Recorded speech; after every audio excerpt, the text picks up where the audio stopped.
Steps. Audio should be back. Okay. I'm hoping audio is back. All right. Yay. Okay. So a couple things. Apparently there are several people who have planes to catch that have to leave just a little bit before 4 o'clock, which is certainly understandable. So part of my acceptance of that is I'm going to try really hard to finish the formal part of this, say by a little before 4, quarter to 4, something like that, and leave the last part for just questions. I'm going to try really hard to do that. So that's my attempt. And I just want to emphasize, you don't need to panic, because you know what? If we have 2 pages of slides we haven't gone over, don't worry. There's plenty of time to, and lots of resources. It'll be fine. Okay, so don't worry. There's lots of written resources. We have videotapes of previous trainings that you can watch. There's all kinds of stuff that you can do. So don't worry. Okay, in fact, we're even recording this one. I don't know. Everything that you see in that little box up there has been recorded. So would anybody, that's actually an interesting question, would anybody ever find a use for going back and rewatching / listening to the stuff we've done these 2 days? Yeah. Would it be worth, what if we made that available on the web and you could go watch it? Really? Easy to do. Well, easy for someone else to do. I don't know how to do that. Easy for Sam to do, right? He knows how to do it, right? Make it available.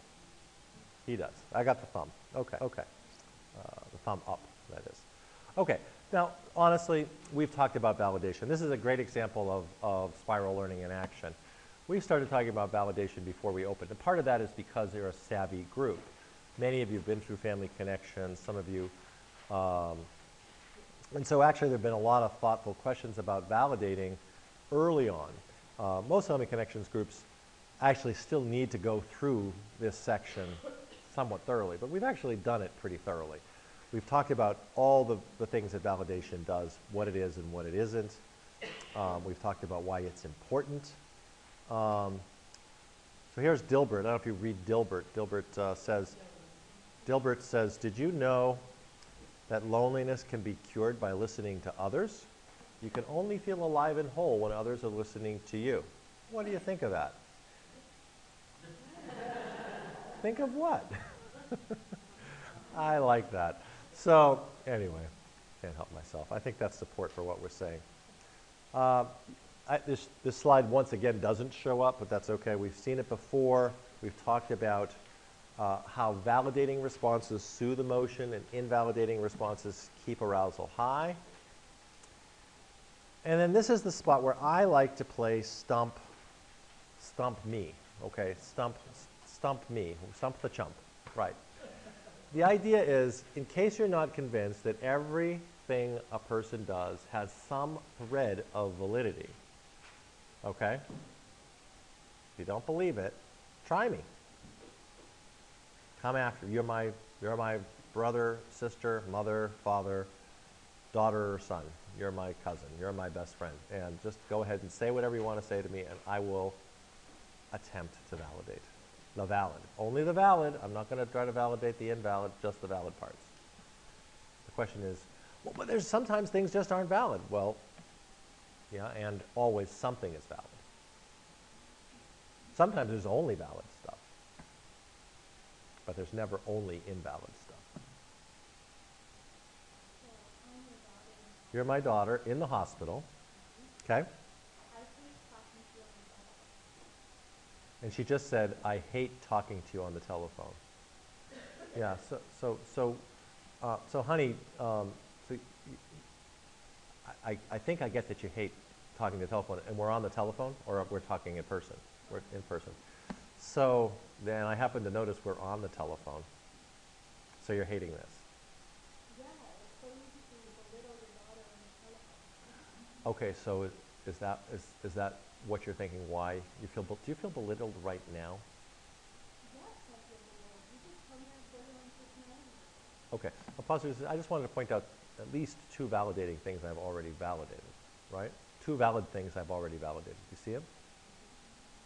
The reality that she doesn't like what we're doing right now. the reality of that. That's just true. I didn't say she should enjoy it. I didn't say she shouldn't hate it. I just said, yeah, okay, I can. And I did a little questioning. Are you feeling belittled right now, right? That level, I'm going to go to the next slide here. The level 3, this third validation, trying to understand, trying to ask questions. Okay, so you're feeling belittled. Honestly, I feel terrible that you feel belittled. That's not what I meant to do at all.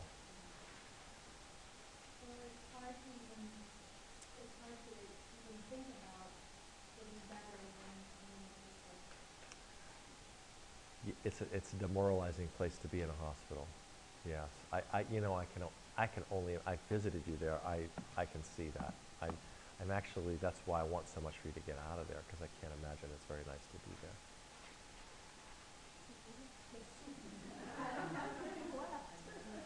She stopped. I don't know. So speaking to the microphone. So what did you? I don't know anything left.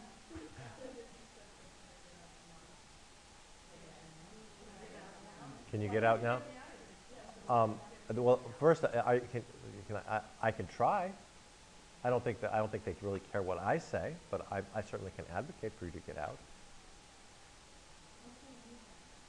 I can push for that.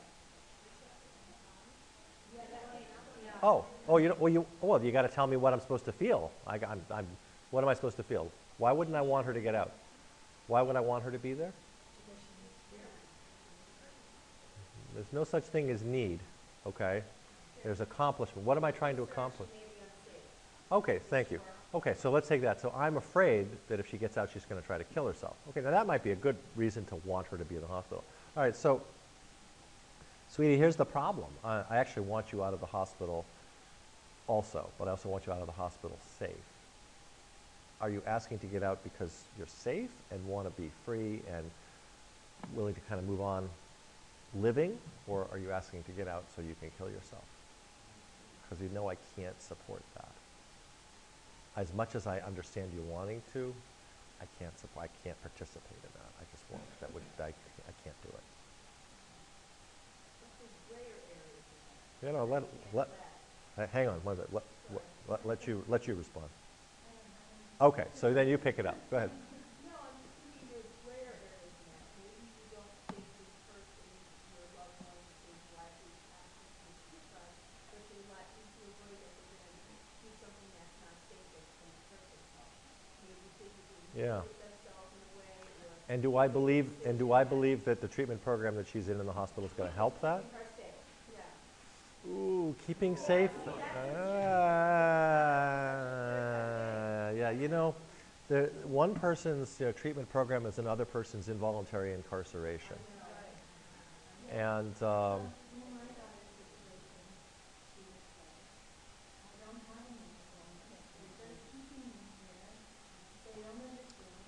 well, I happen to know something. You told me a little bit about her daughter. Her daughter is not suicidal, okay, but is also, she's got real problems, but they're not dangerous ones. And I can't tell why they're keeping her in a hospital. As a professional, I can't tell. So that's part. I would say, personally, I would like to get you out too. I don't understand it either. That's what I would say. But so let's have them explain it to us in a way that we agree, or let's work on getting you out. See, there's a little flexibility there. You're leaving the door open. I don't know. All right, so somebody else, give it a shot. I just have a quick comment. Yeah. Being on the other end, Yeah. I often hear what's communicated to the family member is very different than Right. communication happening. I guess if I was the parent, I might wish that parents often ask, what are the team telling you? Just because I feel like sometimes the information that is being presented is they're not telling you anything. Right. And You're making such a good point there. Yeah. So it's keeping you in the dark, and maybe Right. you feel confused and There's scared. right. There's two parts here. One is this is a great opportunity for a commercial interruption to say, therapists, don't leave family members out in the dark, for heaven's sake. Parents, anybody ever been left out in the dark? Anybody happy about that? No. So as a community, we have, honestly, we have to do a better job of this. This is tricky because if you've got an adult client, she's 25 or something, you know, she doesn't have to consent for anybody to talk to you. And that gets tricky. However, I would argue that the professional, we have a lot of, if we decide that that's important, we have a lot of push with that, okay? So that's number one. That takes that away, so then, in this particular case, the professionals also say she's not suicidal. So it's not as though there isn't a disagreement, okay, right? I mean, they're not suggesting she's suicidal. So the other possibility is, if I weren't sure, I might say something like, you know what, I don't understand why they're keeping you here either. So let's talk to them. Let's figure this out. And if there's no good reason, let's get you the hell out of there. Okay? So now that's an if statement that I can live by. Okay? I can follow through on that if there's no good reason. And the good reason, who decides? Well, we'd have to decide that, but I get to participate in that, right? So if they tell me you're suicidal, you're saying you're not, then I can say I'm confused. It's hard to know which side is up, which side is down. So there's still validation there. Look, if you're safe, I want you out too. And if you're not safe, I still understand why you want to get out. I still get that. You know, so there's still validation to be had. Okay? And what I said, by the way, I think is a kind of validation that's very important. It's this one that says extending and matching with your own vulnerability. When I say I won't participate in that, that is not a manipulative statement. That's not a judgment. It's saying my principle, my value is I'm not going to make it easier for you to kill yourself. I'm not going to do that. I'm just speaking for myself now as a person. I couldn't do that in that situation. Now, maybe I could for somebody who's really old and dying of cancer. That's a different question. That's not this situation. Okay, somebody else? Yeah. Yep. Yep, broken record over and over. You might have to say the same thing many times, ideally as patiently as possible. Yep, over and over and over again. I know, completely sensible. I know, completely sensible. If you're safe, I'm working on it. If you're safe, but you got to follow through on what you offer to, of course. And you're making, I glossed over it, but you know, you're making a good point. You know, we don't always, as professionals, we don't always hear an accurate story from one person about another. And we don't always hear, as family members, an accurate story about what the professionals are saying. Frankly, in your own family, right, you don't necessarily, you know, how accurate is what one person says about what another person's thinking? How good is our relationship mindfulness? And what if there's an agenda? How accurate are we about reporting what other people say and do when we have an agenda? You know, it's just normal. So take it with a grain of salt. It's a really good point. Yep. I'm the daughter. Yep. I have been in an abusive relationship for 3 years. Yeah. My partner's taken all my money. I finally got the courage to leave. Yeah. No money. Mom and Dad have cut me off of all financial resources because the money goes to the abusive partner. So now I'm free, and I say, Mom and Dad, can I have some money for food? Because otherwise I can't. So we say, okay, here's $500. Mm-hmm. You should be well set up with the new one. And then a week later, I come back and I say, oh, I had a really good day. There was a great sale, and I got a big screen TV.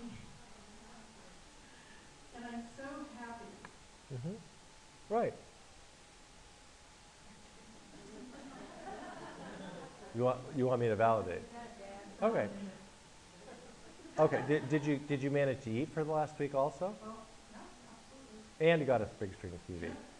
So I might say, just to amuse myself, it sounds like you're actually really efficient at managing your money. You could eat and buy a big screen TV too.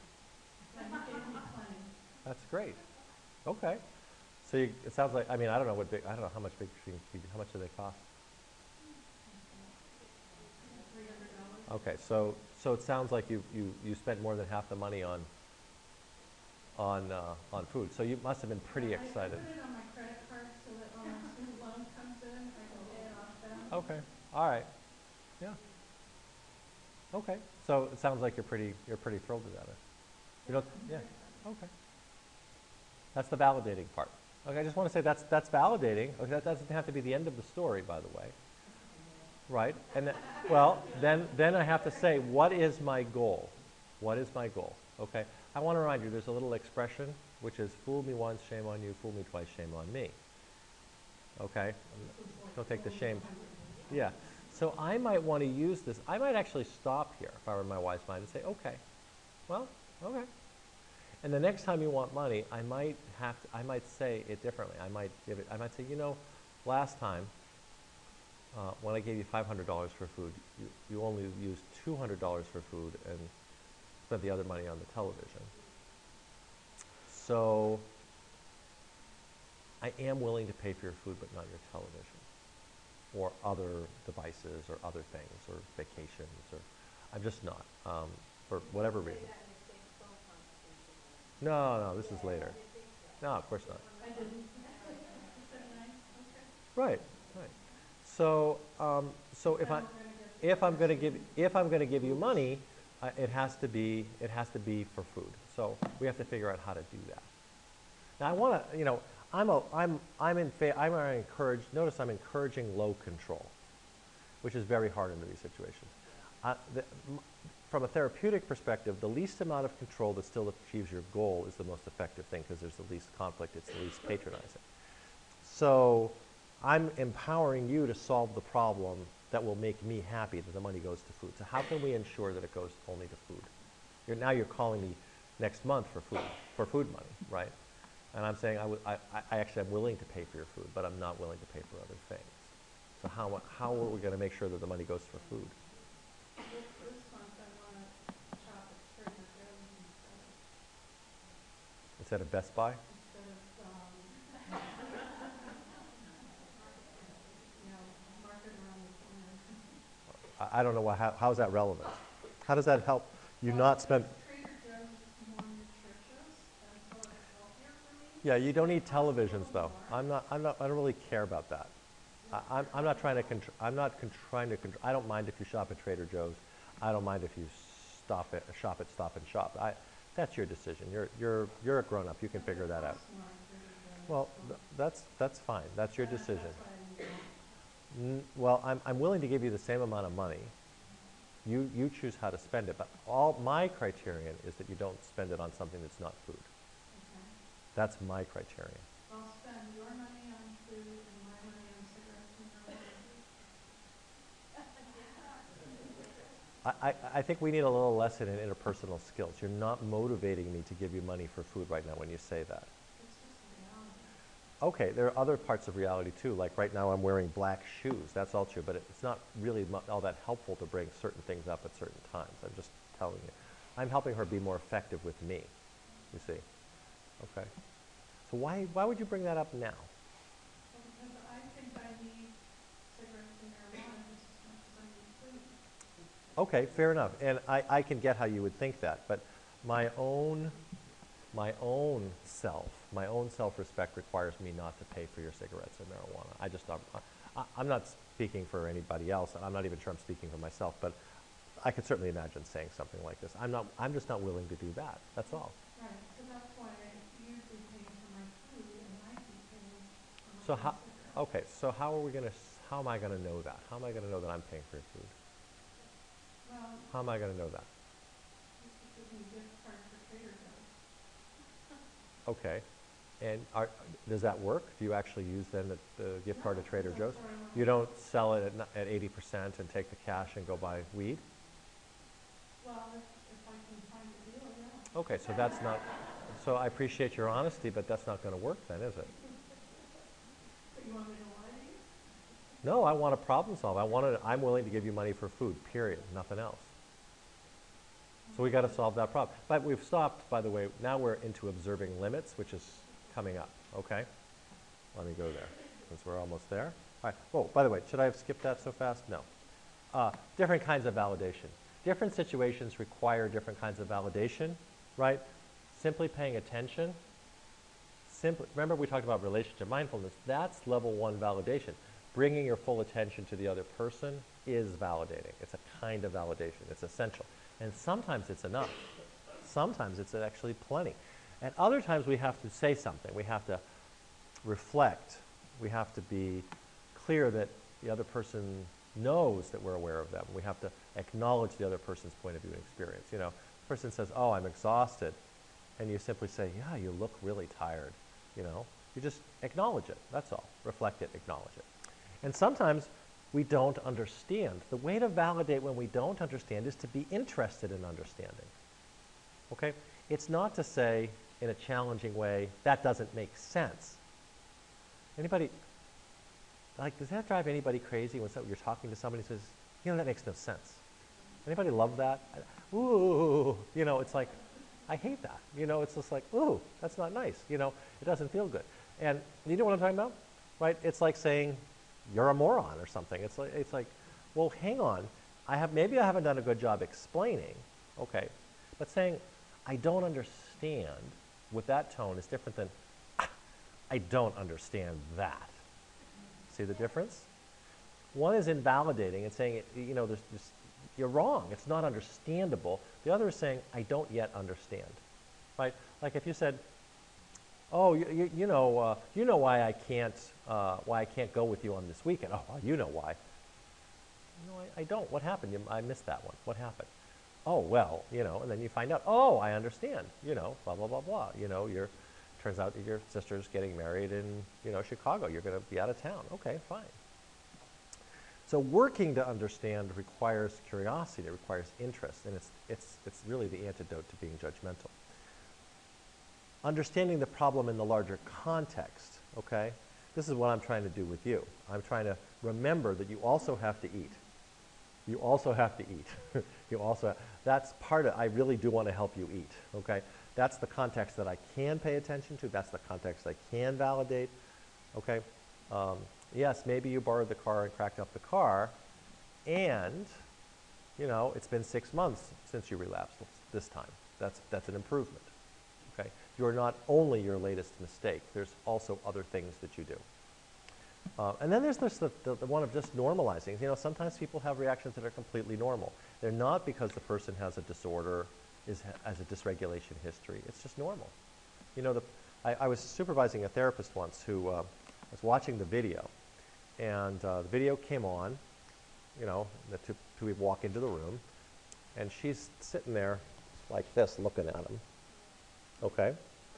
And he's starting to try the session and kind of ignoring the fact that she's just glaring at him. He's got her arms closed.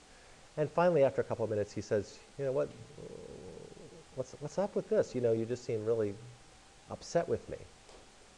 And she's just glaring, and she like tilts her head. It's like, what do you think? And he says, well, what? He says, what time did you show up today? Okay. And he said, you know, I realize that, you know, you've got borderline personality disorder. And so it probably feels like some kind of abandonment that I was late. Okay? Now, it turns out that he had a flat tire. He literally had a flat tire, and he was 20 minutes late. But instead of telling her that, he just brought her in and started the session. Because his previous training had told him not to say this, okay? To not disclose this, okay? Now, that's not this treatment that I was trying to supervise him in, okay? And so she's upset, okay? So, would anybody else be upset under these circumstances? See, so what he's saying is her upset is valid, but only because she's dysfunctional. Instead of, like, of course you're upset with me. I mean, I don't know if you're, actually I think when the person comes in late, you're not that upset yet. It's how they respond to you. When you say, you know, like when the person comes in, I don't know about you, but my dentist is always late, you know, and it's kind of annoying, but I just kind of plan for it because that's always the case. But the dentist always says, oh, sorry, I know, sorry to, and kind of gets that this is annoying sometimes. That feels better. And that's just, so it's just annoying. But if the dentist came in and just said, you know, let's say it's an hour instead of only 20 minutes, and I said, you know, this is really late.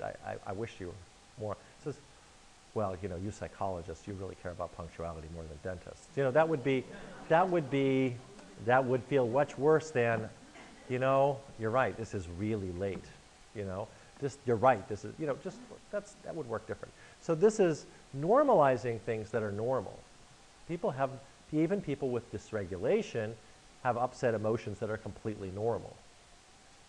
And actually a lot of their emotions, and don't forget their primary emotion is completely normal. The dog dies and they're sad. Being sad is really normal. The fact that they're enraged at the veterinarian, that part's problematic, but the sadness is the normal part. Okay?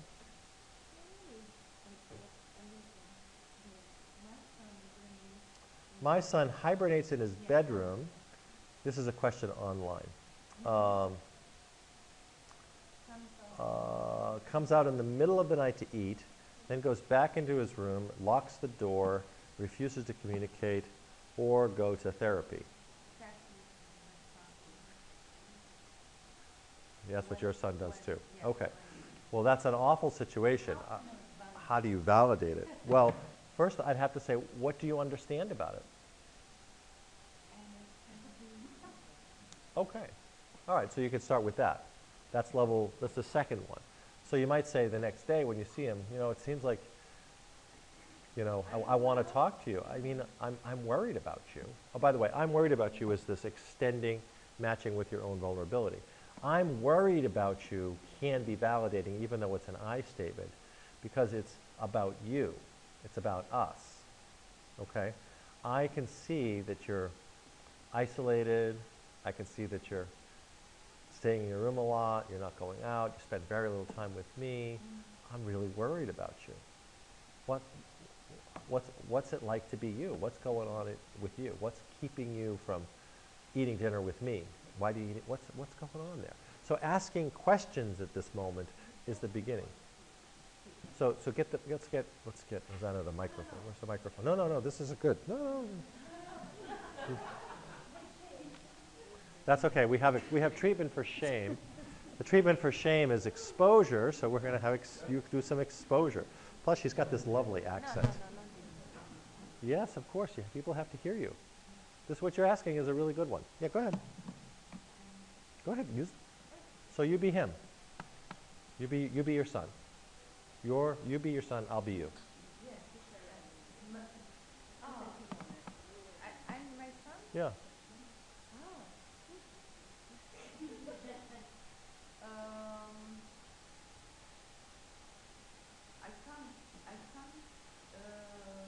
I don't want to say anything.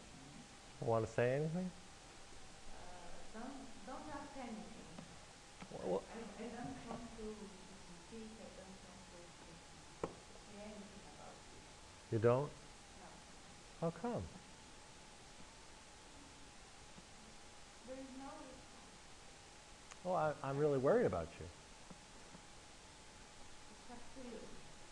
Yeah. My problem. Okay. Well, first, you're giving me very little to validate, and you're not asking for validation, and you're not escalating.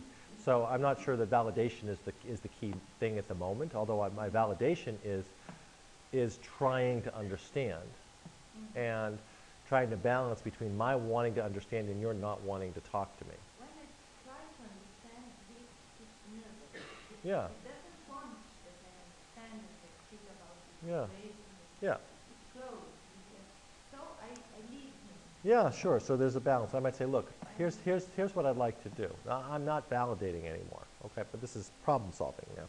I might say, look, you hate it when I ask you about this, and I understand that. I understand that you hate it. You really would rather not. That's the validating part, okay? And I'm really worried about you. I feel like your life is at best on hold and at worst going down the toilet. So here's the deal. I want to hear something about this a little bit at a time, and I'll leave you alone. But I'm not going to leave you alone until you tell me a little bit about what's going on. So I want to hear 2 minutes worth, and then I'll leave you alone the rest of the day. I'll probably come back for 2 more minutes worth tomorrow, but I want to hear 2 minutes worth, or I'm not leaving. I'm not saying this is the right thing to do. I'm simply saying I'm validating that you hate it, and I'm functionally validating by saying I'll do it just in a little piece. But I'm also validating myself. I'm scared. I don't know what the hell's going on. So you've got to tell me. You've got to tell me. And once you tell me something, I have more to validate. But I can't validate much of anything else without more information. So it's not easy at all. It's really hard. Okay. And then there's being behaviorally responsive. That's what I'm doing. I'm saying, okay, I'll stop. When you say being behaviorally responsive, you know, the person says, I'm cold, you turn up the heat. You know, the person says, I'm really tired, and it's their turn to do the dishes. You say, I'll do the dishes. Or you say, you know, let's use paper plates. You know, I mean, it doesn't, you know, you do something that's different. That's instead, you know, if I'm stepping on your toe, okay? If I'm, anybody lend me your toe for a second? So imagine I'm stepping on your toe, Rosanna. I'll step on your toe, okay? So I'm stepping on your toe. I'm not really going to do this. Put your foot here. When I step on your toe, okay? Yeah. I imagine that I'm actually stepping on it. What do you do? No. What do you say? Imagine it hurts. Okay, so level 1 validation is, the first validation, come back, is I look at you, I pay attention, and I look. Looks like it hurts. It looks like it hurts. That didn't work very well, did it? How about, why does this hurt? Why is this bothering you? It's not very satisfying, is it? I suffer my... Don't bite, don't answer. That's a crazy question. My point is that's not the way to validate, right? How about, I understand why this hurts. You've got very sensitive feet. Right? Or, of course it hurts. I'm standing on your foot. My foot would hurt too. Yeah. See, none of those works. The only thing that's required here is I got to get off your damn foot, right? I got to do something, stop talking about it. Now, this is a mistake that we therapists make. We think you have to talk about every damn thing in the world. Sometimes you have to shut up and do something, you know? So sometimes, and family members, sometimes it's not about talking, sometimes it's about doing. And that's part of the point here. Yeah. I think that one of the things that I've actually found myself falling with here is kind of like that sort of issue with parents and validating, as if every response has to be carefully titrated to be validated. And sometimes it's like, there's a reality here that we have to deal with. Such as, if I give $500 for food and spend it on clothes, I'm going to be irritated by it. And Well, that's you have a right. No, you have every right to. No, actually, I want to disagree with you. I'm not saying that there's any should in how she should or you should respond to that. If you have the skill of being able to validate, you have the choice. What I would say is that you know, how do I say this? Why would you want to validate that? What's the alternative? What happens if you don't validate that? What happens if you say, you little piss? You know, how dare you spend the money I give you on? But that's a different thing. But for instance, I mean, then, you know, again, if someone seems like validating all the time, Well, then I'm doing a bad job explaining it, because that's not at all what I'm trying to say. Skills create choices. You have the choice. If I want you to understand what I want you to do with the money I'm going to give you, I think I've got a better chance if I can validate your desire to do what you want to do with it. I think I've got a better chance of getting what I want if I can understand what you want.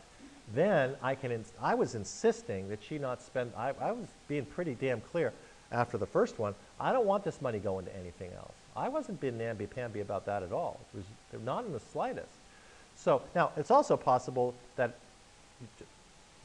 one of the implications of what you're saying also is not treating the person as fragile.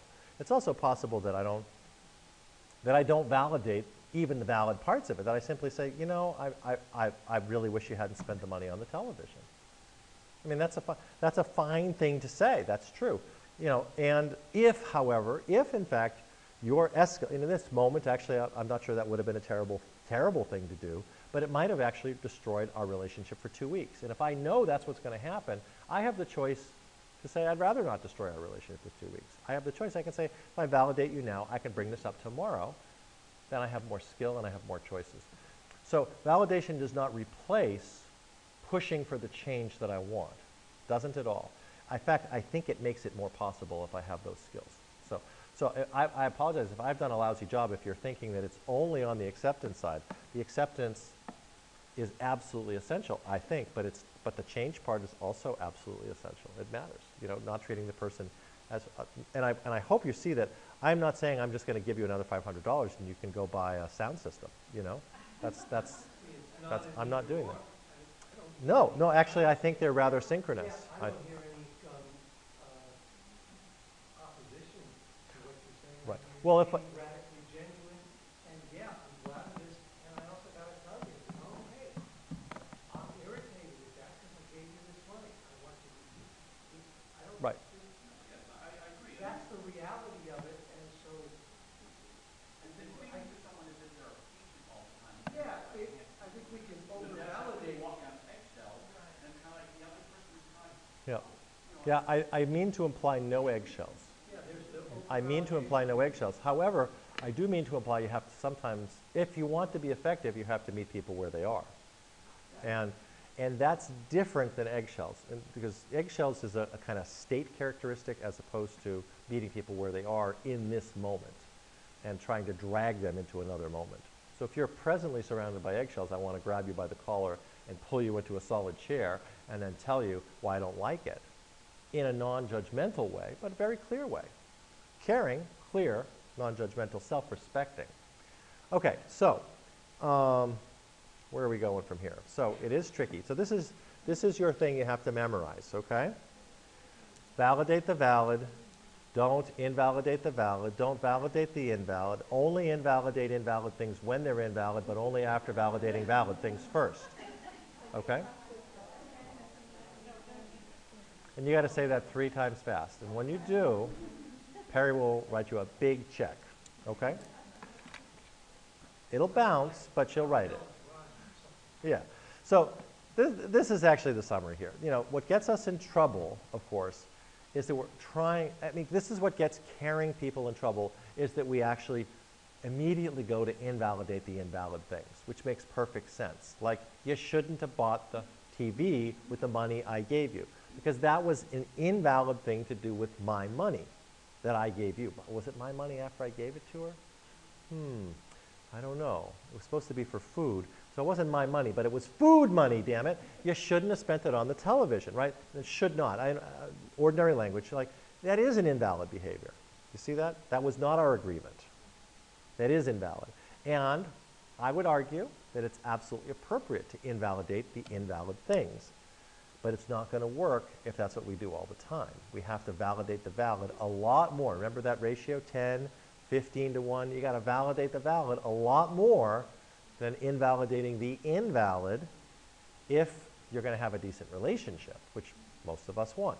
Now, and that's just when you're invalidating the invalid. And think about, like, you only get a few chances to invalidate every week without destroying your relationship. You think of it that way. You get a few chances to invalidate, right? Why not use them on the invalid things?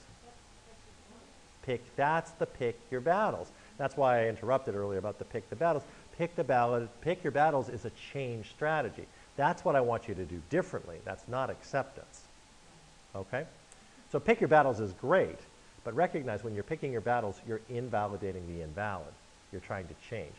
Totally sensible, all in favor of it, but don't forget it's still invalidating, so it still hurts, and it's not going to be easy, so you better validate a lot of valid things before you try to invalidate the invalid. And if you blow your wad invalidating valid things, it's blown. It doesn't help. Okay? So that's where we are. Okay. Now in your handouts, there's a little handout that sometimes is confusing.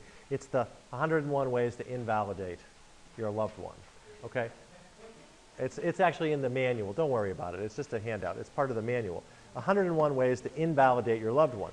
And the idea is that, don't worry about it. It's in there. Don't worry.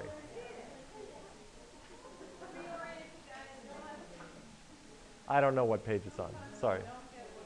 Yeah. So the idea of going over this in your group is simply, at this point, hopefully everybody gets it. We all invalidate sometimes.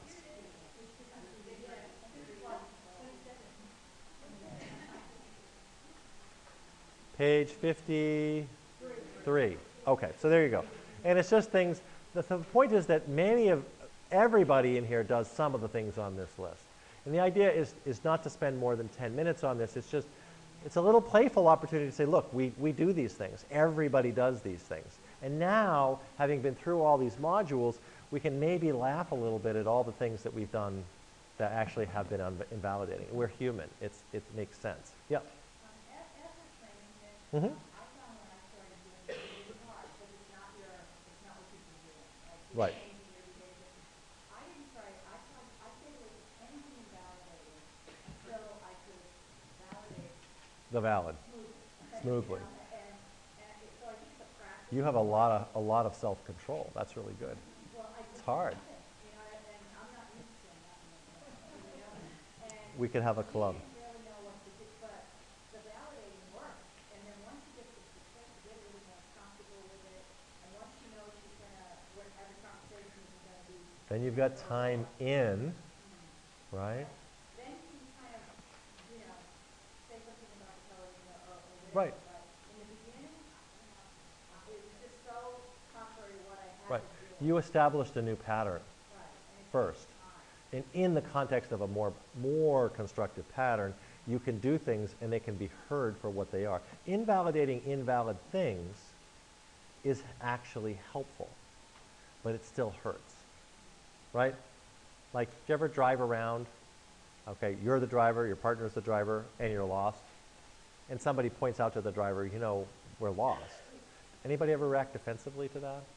Right? Right, it's true. We're invalidating the invalid. Driving around while you're lost and have no idea, it's not, you know, randomly you might find out where you're going, but you probably have to stop and figure out where the heck you are. But that people feel like, I shouldn't have been lost, I shouldn't be, so they, you know, because it hurts to have even invalid things be invalidated, right? It hurts to get criticism. That's constructive criticism. Totally valid to invalidate the invalid. It still hurts. Sometimes. Not all the time, but sometimes. I'm gonna make a comment. Yeah. With my daughter, when I do this in person, it works because I can kind of judge her body language and her voice. But she's away at college, and we have to have Yeah. conversations by phone. And what ends up happening, I start out validating, Yeah. and when she gets tired of it, God, you don't get me, you know, and hangs up, and it doesn't pick up again. You know, she's in control because she's up at school. I find it extremely. That's hard. Yeah, yeah. And I worry about her because she's, Of course, she's distant, yeah. That's really hard, you know, that's really hard. And what she's telling you, though, is that you're very good at picking up what her experience is when you're with her and not as good on the phone. So your attempts to validate are not as accurate as they are when you see her. So I'll do a little problem solving. You might try Skype. You might have more success. You know, seriously, you might have more success because you'll be able to see her. The other thing about Skype, by the way, that I found is nice besides telephone, you never know what the other person's doing on the telephone. Like they're on Facebook while they're talking to you. And so some of their reactions don't make sense to you because they're not reacting to you, they're reacting to the video screen, you know. And so if you're on Skype, you're the thing on the screen, you know. Just a hint, I don't know, try it. Yeah. Okay, self-validation, the good news is self-validation is the same as validating another, you just pointed at yourself. It's just as important. If you invalidate yourself, what happens to your arousal? Right? You validate yourself, what happens to the arousal? The good news is you can validate yourself in exactly the same ways. You can simply pay attention to your own experience. You can simply notice it, right? Paying attention, that's the first one. Notice it, that's the second one, okay? Be interested in your own experience. I wonder why I feel out of sorts today. Okay? You don't have to answer the question. You just ask the question. Okay? You can recontextualize your own bad mood. You can say, you know, oh, yeah, I haven't been sleeping so well. You know, this thing happened. It makes sense. Or it could be very obvious, like, well, of course I'm upset with so and so. You know, so and so. It's 3 weeks in a row that the person did X or Y. Of course I don't like that. Nobody would like that. You can be fully normalize it. You see, so the ways that we validate others are the same ways that we can validate ourselves. Part of self-validation, when it's functional, though, is taking care of ourselves. If you're tired, take a nap, go to bed. If you're hungry, get some food, okay? If you're upset about something with someone you love, find a constructive way to talk about it. Those are self-validating things to do. But sometimes it means setting a limit. And that's what I was doing here, right? I was saying, I'm willing to send you money for food, but not for electronics or for drugs. I'm not willing to do that. That requires my wise mind. I've got to be able to say, what do I really care about? What are my principles? What are my values? What do I care about? And maybe I don't care. Maybe I don't care what you do with the money, in which case, give you the money. If I do care, I got to find a way to give it to you under those circumstances. This comes up a lot, and we call it observing limits because limits change in different situations. You know, they just do. You might have a situation where you think you've given all the money you're going to give to the person, and then it turns out that, you know, they have pneumonia, and the first 2 antibiotics, you know, didn't work, and the third antibiotic is only 50% covered by the insurance company, and it costs $150 for the antibiotic, and the person has no money. At that point, you might actually want to give them another $150 that you weren't willing to give the person yesterday. The limit can change. If we draw a line in the sand, then the person dies because they don't get the antibiotic. I'm being extreme. You know, but then, you know, that may not be consistent with our values. That may not be what we want to do. So the limit changes, but we have to be really clear and balanced about it. And that's the question of, how can I do this in a self-respecting way?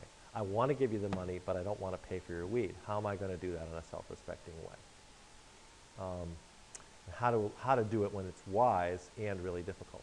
Marie Paul and I did a couple of role plays that you can download and watch if you want to around this. And it was really hard. She played my sister, who's wanting to borrow more money because she's been shoplifting and she wants me to pay for her lawyer. Okay? Okay? You know, well, all right, I got to come clean about Marie Paul. Okay, there's this, you know, there's this Neiman Marcus over here, you know? It's like that. So, and it's, I have to say, even in the role play, it was hard. I actually felt guilty saying no to her, okay? But so we did the role play in a couple of different ways. So you might want to, you know, you're welcome to watch it.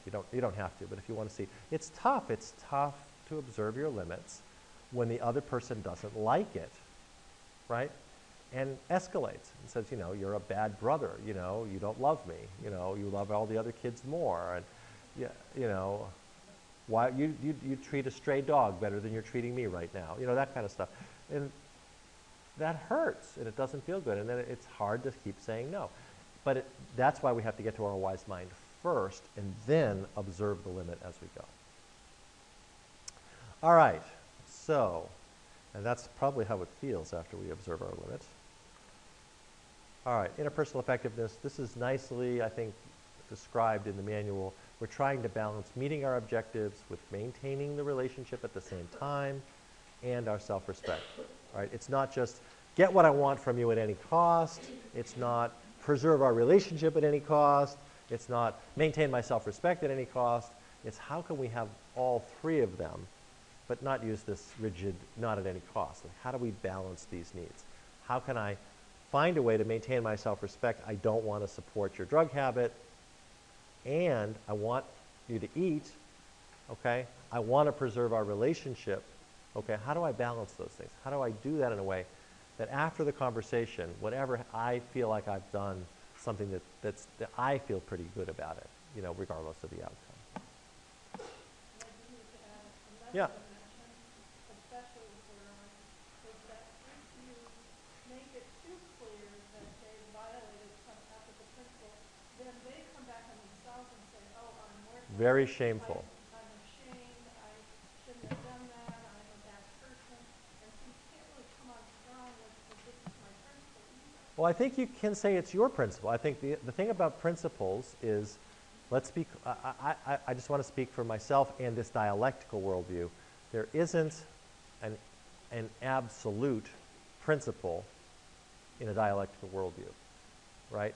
There is like, my value is, I don't want to support you buying a television. Somebody else might be willing to buy your television. Let's be clear about that. Somebody else that might not be against anybody else's values at all, right? You know what I mean? So as long as I'm clear, it's my principle. You don't have to agree with that principle. Other people might not, but it's mine. It's also good modeling. You get to have your principles. I think it's okay. No, I think it's important to be able to say that. Otherwise, I think we do get into a little of the eggshell thing going on. Right. But it's also, I'm not saying that you shouldn't ask for it. You have every right to ask for me to pay for your television or your weed.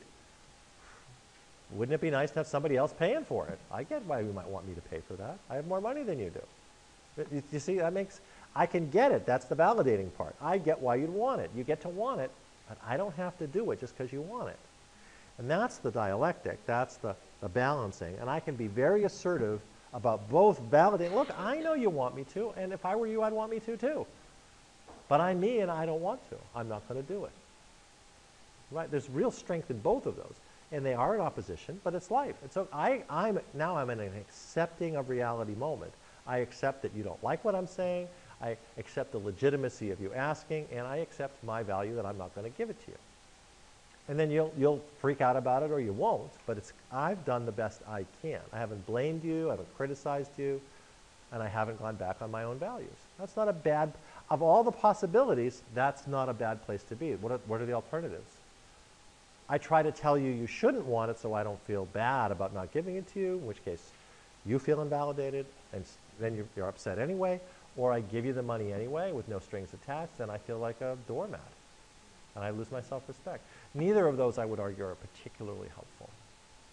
Yeah? I'm not sure, but too much validation, maybe during the week that they feel sick, because it's not normal to validate. I'm not able to validate everything. Yes, maybe they feel not normal, because the normal is that you react normally. If they do something wrong. And Well, you don't do that because you have to help them and validate and encourage them. Right. I'm not sure I'm able to. But if you do something, maybe they can feel not normal, like this, but you feel. yeah. How is the limit? Well, the fact of the matter is that I'm not going to pretend. You said do something wrong. So what did you do? What did you do? See, it depends on what you did.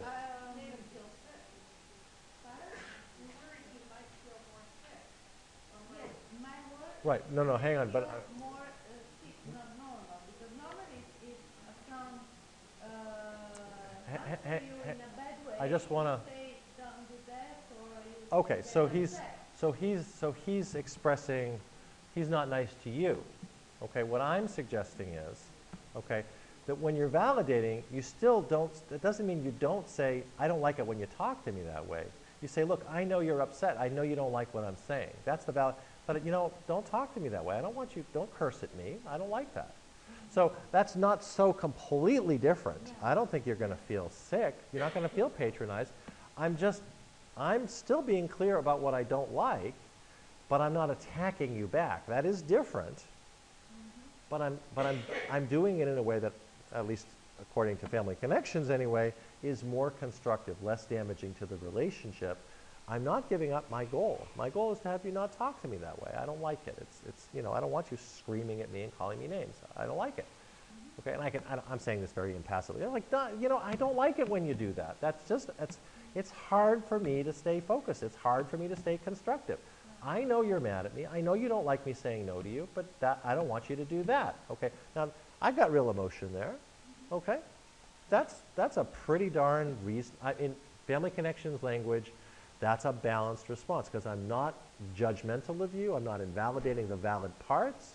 I'm validating the valid parts, and I'm showing self-respect by invalidating the invalid parts. Okay? Does that balance make sense? You see that? Now, a lot of times when I express it, I just say it in a kind of neutral way. You can have emotion about it. I don't like it. You can say that's not the same as, in my world, that's not the same as being angry. I don't like it. It's not the same as anger. As long as, especially if what I'm saying in my head is, I get why you do it. And I want you to stop it. I get why, and I want you to stop it. In my head, if those are both clear, that's just a I don't think you're going to feel patronized in that situation. I don't think you're going to feel like I'm treating you as sick.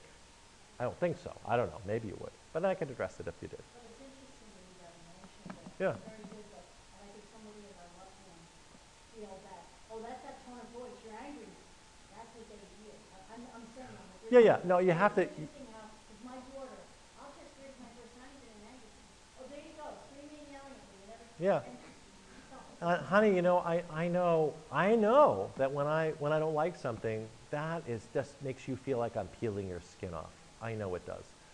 And I'm going to try to be clear. That's actually not what I'm thinking, but I know it hurts when I'm upset with you. I know you don't like it, but you know what? People upset each other.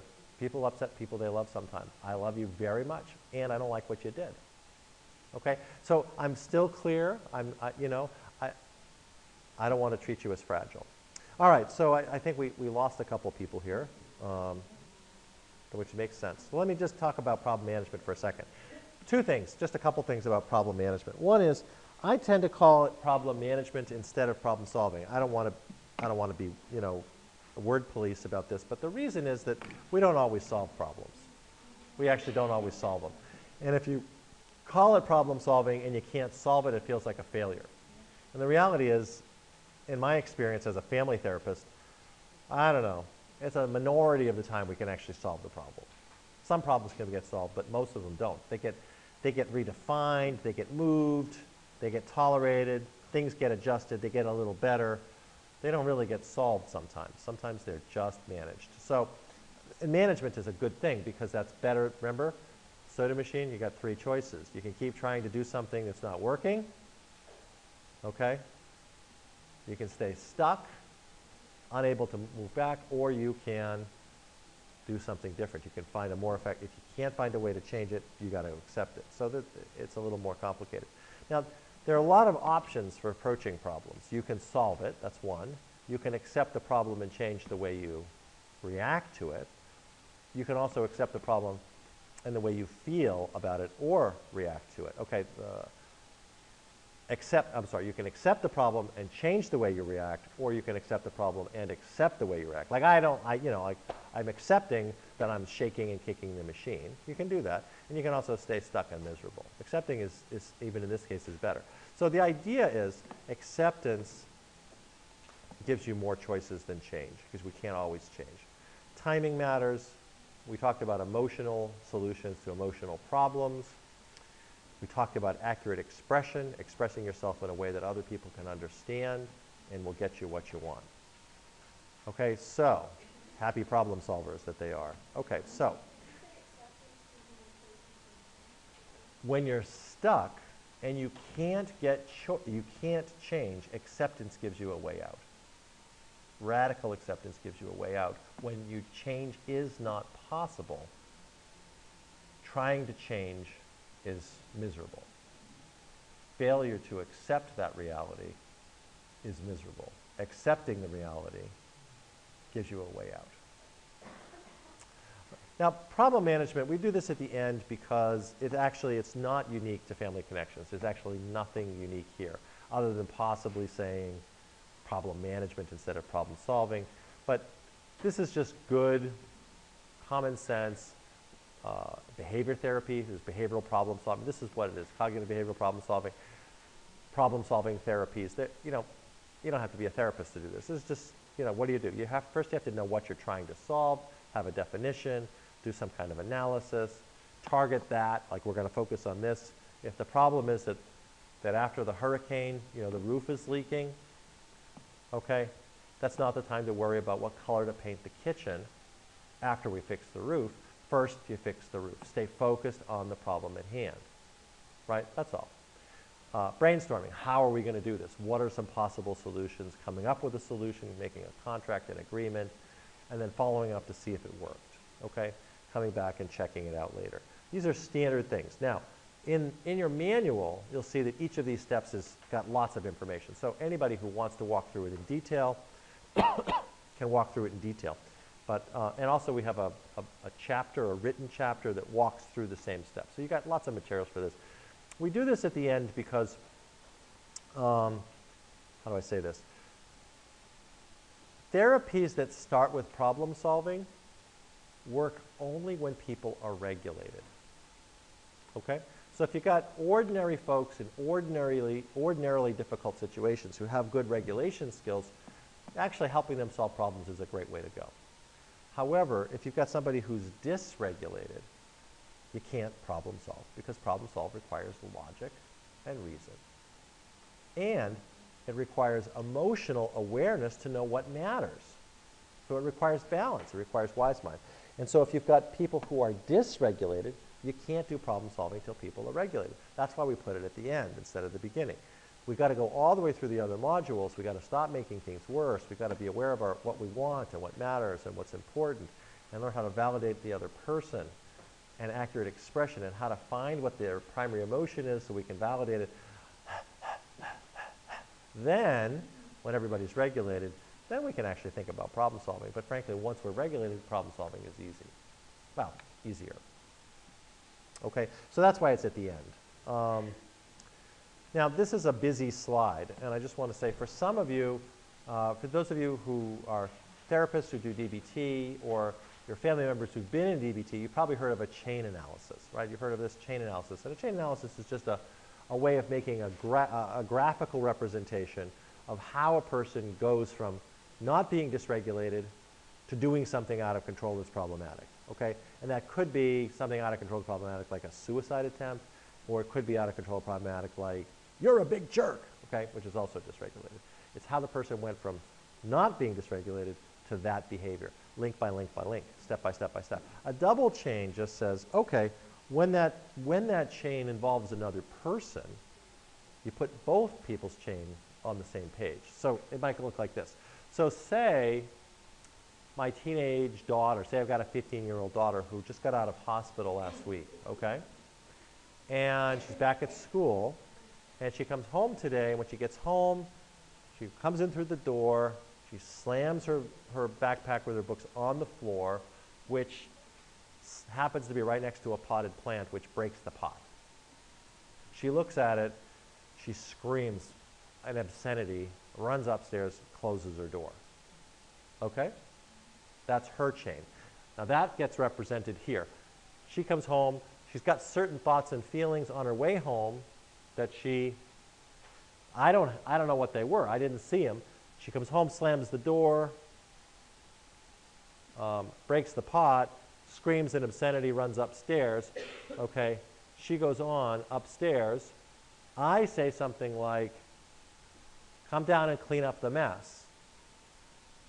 Okay, now notice when she does something that I see or I see, something overt, we color it in. When I do something that's public, we color it in. Then she says, fuck you, from behind the door. Okay? It could happen. I know. Highly unlikely. Probably not.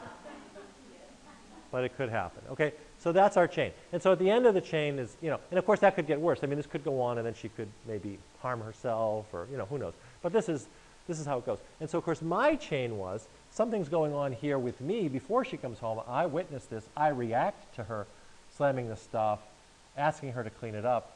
I have some thoughts and then I have thoughts and feelings about it too. Now, it probably doesn't end there. I mean, there's more to it. So this is just a way of mapping the conversation. And then what happens is, if you can do this together, if you can, and you can do this with a therapist too, what happens is, then I find out that at school, okay, what happened was that her two best friends, okay, that she has had lunch with every day since the 7th grade, sat down in the last 2 chairs at the cafeteria table, even though she was right behind them in the line. They weren't really chatting with her, and they quite obviously sat down in a place where she was not invited. She managed to get through the rest of the day holding back tears, not harming herself, saying, I just got to get home, I've got to go home and listen to some music, I'm going to calm down, I'm going to get on the computer and maybe connect with a couple of other friends I haven't talked to. So she's actually got a pretty good plan, okay? I don't know any of this. She comes home. Of course, when she gets home, she's no longer in public. She kind of lets it down. She feels more overwhelmed because she's been suppressing it for 4 hours or 2 hours, or however long. And she kind of throws the book bag a little harder than usual. She breaks the pot. It's like, oh, it's one more demand, okay? So she says to herself, I can't deal with this now. I'll come back and I'll clean it up later, she says to herself. She didn't see that I was even standing in the other room and saw this. She went upstairs, and then I say, come back down and clean up the mess. It's one more demand. She can't stand, you get the point. Now, once I hear this, I can respond to this very differently, right? This is the part that I didn't know. I can validate this now, okay? And now, I set this up in a way such that, anybody could throw their bag down and break the pot. This is not an outrageous behavior, okay? But maybe she comes in and kicks the dog, or she comes in and yells at the sibling and maybe slaps the sibling. I mean, so something that it could be outrageous, too. I mean, it doesn't have to be accidental. But the point is that there's a way of understanding. This is a way of really understanding how we end up having repeating the same kinds of patterns over and over again. This is tricky, but it's there. It's a possibility for how to solve it. This is really for solving interpersonal problems. The previous slide, this other list, is how to solve more instrumental or practical problems. Okay? Practical problems, social and emotional problems. They're different ways of doing it. The literature, unfortunately, focuses entirely on the practical problems. If you try to solve an emotional problem, remember I said this? You can't solve emotional problems with logical solutions. This is logic mind, okay? This allows us a window into emotion mind. So you don't solve the problem in the roof this way unless you're dysregulated about it. You don't solve the problem of the kid being like abandoned by friends at school this way. Okay, so it's a matter of matching. That's important. Okay, and then of course there's like how do you turn these chronic problems into something that's better? That's the clothes on the stairs, the coming home late all the time. How do you turn that into something that's, then we're back to the radical acceptance again, which we've already talked about. I want to make you an offer you can't refuse, okay? Which is to add acceptance to your repertoire, okay? Consider acceptance and not change, if you will. Okay, then we're back to there. We did this already. And I didn't finish early, but I am finishing on time. This is part of the back to ending at the beginning. Part of it is not just what are the problems, but what are the not problems. If you ever notice, you ever have this experience, you spend 2 weekends, you clean the walls, you take down the curtains, you tape up the windows, you sand the things, and then you paint the room, right? And then you take the tape down, you put the curtains back up, and somebody comes in and says, oh, you missed the spot. Did you ever have this experience? You might even do it to yourself. You might be finally finished, and everything's put away. You finished the paint, you threw the paint can away. I missed the spot. Okay, it could be me, could be somebody else. The point is that that's out of balance. It's so easy to pay attention to what we don't like and miss. And this whole room is now freshly painted, and yes, I missed a spot. Okay, so, on a personal note, when I did this in my living room or dining room, I missed one side of the window, the part that goes in, and I've intentionally left it there now for like 6 years. I've left it there since I painted every day to look at it and say, things are exactly as they should be. Okay? Okay? It's a little, and it's not, I promise it's actually, it's not only laziness. Maybe a little lazy, but it's also, it's a you don't have to do this, but it's my weird practice. It's my practice, that's right, it is. So, and there are all kinds of things to pay attention to. This is somebody I love. Okay, this is the life I actually have, and there are parts of it that I wouldn't trade. And you can talk about that with somebody, even though you don't like it, it's not what you want. In the perfect world, there are parts of it that you probably wouldn't trade, parts that you wouldn't trade. Validation, let go of focusing on the difference and the loss, not just the spot that I missed, but there's the whole rest of the room. And then participate in the relationship. Really be in the moment with the other person, with the sadness, but also with the joy, and enjoy what there is. So that's the closing message. Thich Nhat Hanh, some of you might like reading about mindfulness. If you do, he has a whole bunch of lovely books, and he says that I think this is perfect for our Family Connections course. When you understand, you can't help but you can read it yourself. And you've got it in your stuff. So, and I think it looks like that. So, yeah. So we made it. We did it. It's 4 o'clock. So you're a great group. Thank you.